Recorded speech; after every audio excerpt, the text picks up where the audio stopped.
Hi friends, அனைவருக்கும் கவிதாவோட வணக்கம். தோசை சுட வேணும் தவா, இன்னைக்கு செவ்வா. நான் சொல்லும் போதே எங்கள் வீட்டில் என்ன டிஃபன்னு உங்களுக்கு தெரிய வந்திருக்கும். அதனால நான் என்ன பண்ண போறேன், இன்னைக்கு வேலைக்கு போறவங்களுக்கெல்லாம் மத்தியானம் லஞ்ச் என்னன்னு டைரக்டா லஞ்சுக்கு போக போறேன். இன்னைக்கு எப்போ டெய்லி சொல்ற மாதிரி தான் பச்சரிசி ஒயிட் ரைஸ் சாப்பாடு எங்க வீட்டில். காலையிலே நான் வெடிக்கலான்னு சொல்லிட்டு ஒலை வச்சு அரிசியும் போட்டுட்டேன் ஃப்ரெண்ட். ஆனா வெயில் வந்துருமேன்னு சொல்லிட்டு நம்ம வெளியே இருக்கிற செல்லப்பிள்ளையாருக்கு இன்னைக்கு சங்கடா சதுர்த்தியா, பூஜை பண்ணலாம், அபிஷேகம் பண்ணலாம். நான் குடுகுடுன்னு வெளியே ஓடிட்டேன். அக்கா தான் சாப்பாடு வச்சுட்டு காய்கறி எல்லாம் அரிஞ்சு வச்சா. என்ன குழம்பு வச்சோன்னு பாத்தீங்கன்னாக்கா, நேத்து பச்சை கலக்காய் இருந்துச்சு. எங்க அம்மா நான் சும்மா இருக்கிறேன்னு உரிச்சு வச்சுட்டாங்க. கலக்காய் கூட என்ன போடலாம், கத்திரிக்காய் போட்டா நல்லா இருக்குமேன்னு ஓடி போய் ஃப்ரிட்ஜில் கத்திரிக்காய் தேடினா கத்திரிக்காய் ரெண்டே ரெண்டு தான் இருந்துச்சு. நான்லாம் ஓடுற ஆள் இல்ல, நினச்சிக்கோங்களேன், ஒரு டைலாக் தான்.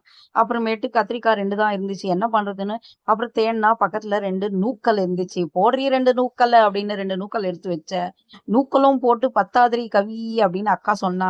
சரி என்ன பண்றது, நீ என்ன பண்ண, இன்னும் ரெண்டு உருளைக்கிழங்க போட்டு கொஞ்சமா தேங்காய் அரைச்சி ஊத்தி காரக்குழம்பு வச்சுட்டேன். வேற பொரியல் தேவையில்லை, அதுல நிறைய காய்கறி ஆயிருக்கும். நான் சொன்ன லிஸ்ட் நீங்க பார்த்திருப்பீங்க.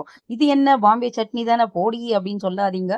இன்னைக்கு கொஞ்சம் வித்தியாசம், ரெண்டு வித்தியாசம் சொன்னேன், இன்னைக்கு மூணாவது வித்தியாசம். இதுல என்ன இன்னைக்கு வித்தியாசம்னு பாத்தீங்கன்னாக்கா, ஒரே ஒரு உருளைக்கிழங்கு திருவி போட்டேன். இது கிட்டத்தட்ட நம்ம பூரிக்கு செய்யற மசாலா மாதிரி தான் இருக்கும். செம்ம டேஸ்டா இருக்கும். அது திக்கா இருக்கும், இது கொஞ்சம் தண்ணியா. தோசைக்கு தான் இந்த சைட் டிஷ்ஷு. நீங்கெல்லாம் என்ன சாப்பிட்டேன்னு கவிதாவுக்கு கமெண்ட் பண்ணுங்க. மீண்டும் அடுத்த லஞ்சில் பேசுறேன். நன்றி, வணக்கம். எப்படி தோசை?